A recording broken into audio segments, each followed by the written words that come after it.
وإلى عاد أخاهم هودا قال يا قوم اعبدوا الله ما لكم من إله غيره أفلا تتقون قال الملأ الذين كفروا من قومه إنا لنراك في سفاهة وإنا لنظنك من الكاذبين قال يا قوم ليس بي سفاهة ولكني رسول من رب العالمين أبلغكم رسالات ربي وأنا لكم ناصح أمين أوعجبتم أن جاءكم ذكر من ربكم على رجل منكم لينذركم واذكروا إذ جعلكم خلفاء من بعد قوم نوح وزادكم في الخلق بسطة فاذكروا آلاء الله لعلكم تفلحون قالوا أجئتنا لنعبد الله وحده ونذر ما كان يعبد آباؤنا فأتنا بما تعدنا إن كنت من الصادقين قال قد وقع عليكم من ربكم رجس وغضب أتجادلونني في أسماء سميتموها أنتم وآباؤكم ما نزل الله بها من سلطان فانتظروا إني معكم من المنتظرين فأنجيناه والذين معه برحمة منا وقطعنا دابر الذين كذبوا بآياتنا وما كانوا مؤمنين. السلام علیکم ورحمۃ اللہ وبرکاتہ. جو آیات پڑھی گئی ہیں سورہ اعراف آیت نمبر 65 سے 72 تک پڑھی گئی ہیں. اب اس کا ترجمہ اور اس کی تفسیر سماعت فرمائیں. اور ہم نے قوم عاد کی طرف ان کے بھائی حضرت ہود علیہ السلام کو بھیجا. اس نے کہا اے میری قوم تم اللہ کی عبادت کرو، اس کے سوا تمہارے لیے کوئی معبود نہیں، پھر کیا تم ڈرتے نہیں؟ اس کی قوم میں سے کافر چودھری کہنے لگے بے شک ہم تجھے بےخوفی میں پڑا دیکھتے ہیں اور بے شک ہم تجھے جھوٹوں میں گمان کرتے ہیں. حضرت ہود علیہ السلام نے کہا اے میری قوم کے لوگوں میں بےخوف نہیں ہوں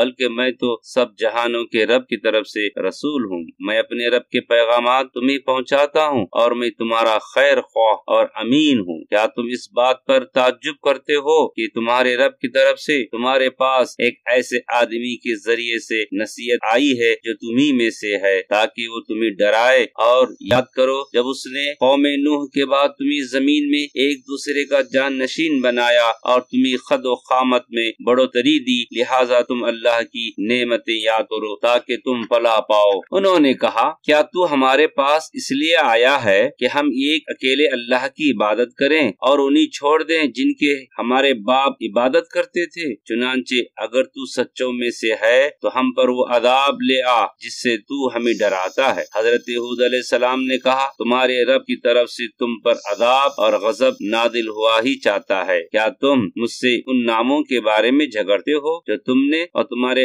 آبا اجداد نے رکھ لیے ہیں؟ اللہ تعالیٰ نے ان کی کوئی دلیل نازل نہیں فرمائی. چنانچہ تم انتظار کرو، بے شک میں بھی تمہارے ساتھ انتظار کرنے والوں میں سے ہوں. پھر ہم نے حضرت ہود کو اور ان لوگوں کو جو ان کے ہمراہ تھے اپنی رحمت کے ساتھ نجات دی اور ہم نے ان لوگوں کی جڑ کاٹ دی جنہوں نے ہماری آیات کو جھٹلایا اور وہ ایمان لانے والوں میں سے نہ تھے. محترم سامعین، اس ترجمے کے بعد مختصر قوم ہود وغیرہ کا قصہ آپ کے سامنے پیش کیا جا رہا ہے جو تمام لوگوں کے لیے عبرت ناک ہے. حضرت ہود علیہ السلام کا قصہ اللہ تعالیٰ نے بیان فرمایا. جس طرح حضرت نوح کی قوم کی طرف ہم نے نوح کو بھیجا، اسی طرح قوم عاد کی طرف ان کے بھائی ہود علیہ السلام کو بھی بھیجا. محمد بن اسحاق نے لکھا ہے قوم عاد بن ارم بن سام بن نوح کی اولاد ہے. میں کہتا ہوں کہ جن کا اللہ تعالیٰ نے ذکر فرمایا ہے ان سے مراد عاد اول ہیں اور یہ عاد بن ارم کی اولاد ہیں جو جنگلوں میں گھر بنا کر رہتے تھے. انہی کے بارے میں اللہ تعالیٰ نے سورہ فجر میں فرمایا الم تر کیف فعل ربک بعاد ارم ذات العماد التي لم يخلق مثلها في البلاد. کیا آپ نے نہیں دیکھا آپ کے پروردگار نے عاد کے ساتھ کیا کیا جو ارم کہلاتے تھے، اور اتنے دراز خط کے تمام ملکوں میں ایسے پیدا نہیں ہوئے تھے جو حملے کی شدت اور قوت کے اعتبار سے بے مثل تھے، جیسا کہ اللہ تعالیٰ نے سورہ حامیم سجدہ میں فرمایا ہے وَأَمَّا عَادٌ فَاسْتَكْبَرُوا فِي الْأَرْضِ بِغَيْرِ الْحَقِّ وَقَالُوا مَنْ أَشَدُّ مِنَّا قُوَّةً أَوَلَمْ يَرَوْا أَنَّ اللَّهَ الَّذِي خَلَقَهُمْ هُوَ أَشَدُّ مِنْهُمْ قُوَّةً وَكَانُوا بِآيَاتِنَا يَجْحَدُونَ۔ تو جو عاد تھے وہ ناحق ملک میں غرور کرنے لگے، کہنے لگے ہم سے بڑھ کر قوت میں کون ہے؟ کیا انہوں نے نہیں دیکھا کہ اللہ تعالیٰ نے جس نے ان کو پیدا کیا وہ ان سے قوت میں بہت بڑھ کر ہے، اور وہ ہماری آیتوں سے انکار کرتے ہیں۔ قوم عاد یمن کی رہنے والی تھی۔ ہود علیہ السلام کی قبر یمن میں ہی ہے، اور اپنی قوم میں نسب کے اعتبار سے سب سے اشرف تھے، اور انبیاء کرام کو اللہ تعالیٰ نے قوم کے افضل و اشرف لوگوں میں سے ہی مبعوث فرماتا ہے، لیکن آپ کی قوم جس طرح جسمانی طور پر بہت سخت تھی، اسی طرح ان کے دل بھی بہت سخت تھے، حق کی تکذیب کرنے میں یہ تمام قوموں سے آگے بڑھے ہوئے تھے۔ اسی وجہ سے حضرت ہود علیہ السلام نے انہیں دعوت دی تھی کہ اللہ وحدہ لا شریک کی عبادت کرو، اس کی اطاعت بجا لاؤ، اس کا تقوی اختیار کرو۔ حضرت ہود علیہ السلام کو آپ کی قوم کا جواب سنیے، وہ کہتے ہیں قال الملأ الذین کفروا من قومہ، یہاں الملأ سے مراد قوم کے سردار اور قائدین ہیں۔ وہ کہنے لگے انا لنراک فی صفاحۃ وانا لنظنک من الکاذبین، بے شک تم ہمیں احمق نظر آتے ہو، بے شک ہم تمہیں جھوٹا خیال کرتے ہیں، یعنی یہ گمراہی ہے کہ تم ہمیں یہ دعوت دیتے ہو کہ ہم بتوں کی عبادت کو ترک کر دیں اور ایک اللہ کی عبادت کی طرف متوجہ ہو جائیں۔ سرداران قریش نے بھی اللہ وحدہ لا شریک لہ کی طرف دعوت دینے سے تعجب کرتے ہوئے کہا اجعل آلہۃ الہ واحد، کیا اس نے اتنے معبودوں کی جگہ ایک ہی معبود بنا دیا ہے؟ اور کہا قال یا قوم الیس بی صفاحۃ ولکنی رسول من رب العالمین، انہوں نے کہا میری قوم کے لوگوں، مجھ میں حماقت کی کوئی بات نہیں، بلکہ میں رب العالمین کا پیغمبر ہوں، یعنی میں اس طرح نہیں ہوں جس طرح تم خیال کرتے ہو، بلکہ میں تو اس اللہ کے پاس سے تمہارے لیے حق لے کر آیا ہوں جس نے ہر چیز کو پیدا فرمایا، اور وہی ہر چیز کا پروردگار اور مالک ہے۔ ابلغکم رسالات ربی وانا لکم ناصح امین، کتنی بہترین بات کہہ رہا اللہ تعالیٰ، میں تمہیں اللہ کے پیغام پہنچاتا ہوں اور تمہارا امانت دار خیر خواہ ہوں، اور یہ پیغمبروں ہی کی صفتیں ہیں، وہ اللہ کا پیغام پہنچاتے ہیں، اپنی امت کے خیر خواہ ہوتے ہیں، اور پیغام کے پہنچانے میں پوری امانت و دیانت کا مظاہرہ فرماتے ہیں۔ اور کہا کیا تم کو اس بات سے تعجب ہوا کہ میں تم میں سے ایک شخص کے ہاتھ تمہارے پروردگار کی طرف سے تمہارے پاس نصیحت آئی تاکہ وہ تمہیں ڈرائے، یعنی اس بات سے تم تعجب نہ کرو، اللہ تعالیٰ نے تمہیں میں سے ایک رسول بھیجا تاکہ وہ تمہیں اللہ کے گزشتہ قوموں پر عذاب کے واقعات، اس کی ملاقات سے ڈرائے، بلکہ تمہیں تو اس بات پر اللہ تعالیٰ کی ذات گرامی کا شکر ادا کرنا چاہیے۔ وَاذْكُرُوا إِذْ جَعَلَكُمْ خُلَفَاءَ مِن بَعْدِ قَوْمِ نوح، اور یاد کرو جب اس نے تم کو قوم نوح کے بعد سردار بنایا، یعنی اس احسان کو یاد کرو، اللہ تعالیٰ نے تمہیں اس نوح علیہ السلام کی اولاد میں سے بنایا ہے کہ مخالفت اور تکذیب کرنے پر جن کی دعا کی وجہ سے اللہ تعالیٰ نے تمام اہل زمین کو ہلاک کر دیا۔ اسی طرح محمد بن اسحاق رحم اللہ وغیرہ نے ذکر کیا ہے کہ قوم ہود کے لوگ بتوں کی پوجا کرتے تھے، ان کی ایک بت کا نام سدا، دوسرے کا نام سمود اور تیسرے کا نام ہبا تھا، اسی لیے حضرت ہود علیہ السلام نے ان سے فرمایا قد وقع علیکم من ربکم رجس وغضب، تحقیق تمہارے پروردگار کی طرف سے تم پر عذاب کا نازل ہونا مقرر ہو چکا ہے، یعنی تمہاری اس بات کی وجہ سے تمہارے پروردگار کی طرف سے تمہارے لیے عذاب واجب ہو چکا ہے۔ اور کہا اتجادلوننی فی اسماء سمیتموها انتم وآباؤکم، کیا تم مجھ سے ان بتوں کے بارے میں جھگڑتے ہو جن کے تم اور تمہارے باپ دادا نے الہ نام رکھ لیے ہیں، حالانکہ یہ نقصان پہنچا سکتے ہیں نہ نفع، اور نہ اللہ تعالیٰ نے ان کی عبادت کی کوئی دلیل نازل فرمائی ہے۔ اسی لیے اس نے فرمایا ما نزل اللہ بها من سلطان فانتظروا انی معکم من المنتظرین، جس نے جن کی اللہ نے کوئی سند نازل نہیں کی تم بھی انتظار کرو، بے شک میں بھی تمہارے ساتھ انتظار کرتا ہوں۔ یہ رسول کی طرف سے اپنی قوم کے لیے شدید وعید تھی۔ قوم عاد کا انجام اللہ تعالیٰ کا ارشاد ہے، پھر ہم نے ہود کو اور جو لوگ ان کے ساتھ تھے ان کو نجات بخشی، جنہوں نے ہماری آیتوں کو جھٹلایا تھا ان کی جڑ کاٹ دی اور وہ ایمان لانے والے تھے ہی نہیں۔ ان کے ہلاک کرنے کی کیفیت کو اللہ تعالیٰ نے قرآن مجید کے کئی ایک دوسرے مقامات پر بیان فرمایا، اور یہ کہ ان پر ایسی نامبارک ہوا چلائی گئی کہ وہ جس چیز پر چلتی تھی ان کو ریزہ ریزہ کیے بغیر نہ چھوڑتی تھی،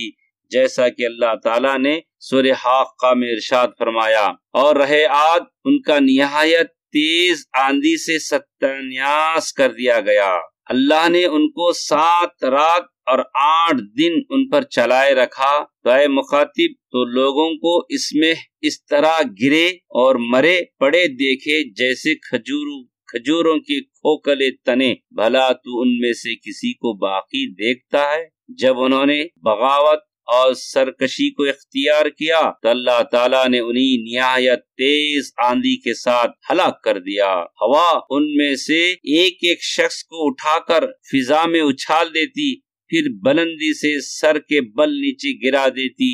جس سے سر پھٹ کر تن بدن سے جدا ہو جاتا۔ اسی لیے اللہ تعالیٰ نے ان لوگوں کے بارے میں فرمایا کأنہم اعجاز نخل خاویہ، جیسے کھجوروں کے کھوکھلے تنے۔ محمد بن اسحاق رحم اللہ نے لکھا ہے، یہ لوگ یمن میں عمان اور حضرموت کے درمیان رہتے تھے اور زمین کے دوسرے بہت سے علاقوں میں بھی پھیل گئے تھے، اور اپنی اس طاقت اور قوت کی وجہ سے جو اللہ تعالیٰ نے انہیں عطا فرمائی تھی، انہوں نے ان علاقوں کے لوگوں پر غلبہ تسلط حاصل کر لیا تھا، اور یہ لوگ اللہ تعالیٰ کے بجائے بتوں کی پوجا کرتے تھے۔ اللہ تعالیٰ نے ان کی ہدایت کے لیے حضرت ہود علیہ السلام کو مبعوث فرمایا، جن کا تعلق اعلیٰ خاندان اور بہترین علاقے سے تھا۔ انہوں نے انہیں یہ حکم دیا اللہ وحدہ لا شریک کی عبادت کرے اور اس کے ساتھ کسی اور کو معبود قرار نہ دے، نیز لوگوں پر ظلم نہ کرے، مگر انہوں نے حضرت ہود علیہ السلام کی ان باتوں کو تسلیم کرنے سے انکار کر دیا اور آپ کی تکذیب کی، جھٹلایا آپ کو، اور کہنے لگے ہم سے زیادہ طاقتور اور کون ہو سکتا ہے۔ ان میں سے تھوڑے سے لوگوں نے حضرت ہود علیہ السلام کی پیروی کو اختیار کر لیا تھا، مگر وہ اپنے ایمان کو چھپا کر رکھتے تھے۔ قوم عاد نے جب اللہ تعالیٰ کی نافرمانی کی، اس کے رسول کو جھٹلایا، زمین کو فتنے فساد سے بھر دیا، ظلم و زیادتی کی روش کو اختیار کیا، اور ہر اونچی جگہ پر عبث نشان تعمیر کرنا شروع کر دیا، تو حضرت ہود علیہ السلام نے گفتگو کرتے ہوئے ان سے فرمایا، سورہ شعراء میں اللہ کا فرمان ہے، بھلا تم ہر اونچی جگہ عبث نشان تعمیر کرتے ہو اور محل بناتے ہو، شاید تم ہمیشہ رہو گے، اور جب کسی کو پکڑتے ہو تو ظالمانہ پکڑتے ہو، لہذا تم اللہ سے ڈرو اور میری اطاعت کرو۔ حضرت ہود علیہ السلام کے جواب میں ان کی قوم نے کہا، سورہ ہود میں اللہ تعالیٰ اس کا نقشہ یوں پیش کرتا ہے، وہ بولے ہود تم ہمارے پاس کوئی واضح دلیل نہیں لائے، اور ہم صرف تمہارے کہنے سے اپنے ان معبودوں کو چھوڑنے والے نہیں، اور نہ تم پر ایمان لانے والے ہیں، اور تم یہ سمجھتے ہیں کہ ہمارے کسی معبود نے تمہیں آصف پہنچا کر دیوانہ کر دیا ہے۔ انہوں نے کہا، بے شک میں اللہ کو گواہ بناتا ہوں اور تم بھی گواہ رہو، جن کو تم اللہ کا شریک بناتے ہو یقیناً میں ان سے بیدار ہوں، جن کی اللہ کے سوا عبادت کرتے ہو۔ تم سب مل کر میرے بارے میں جو تدبیر کرنی چاہو کر لو، اور مجھے مہلت نہ دو، میں اللہ پر جو میرا تمہارا سب کا پروردگار ہے بھروسہ رکھتا ہوں۔ زمین پر جو چلنے پھرنے والا ہے وہ اس کو چوٹی سے پکڑے ہوئے ہے، بے شک میرا پروردگار سیدھے رستے پر ہے۔ محترم سامعین، ان تمام آیات میں اللہ تعالیٰ نے ہم تمام کو اس بات کا درس دے رہا ہے، سبق یاد دلا رہا ہے کہ جس قوم نے بھی اللہ تعالیٰ کی نافرمانی کی،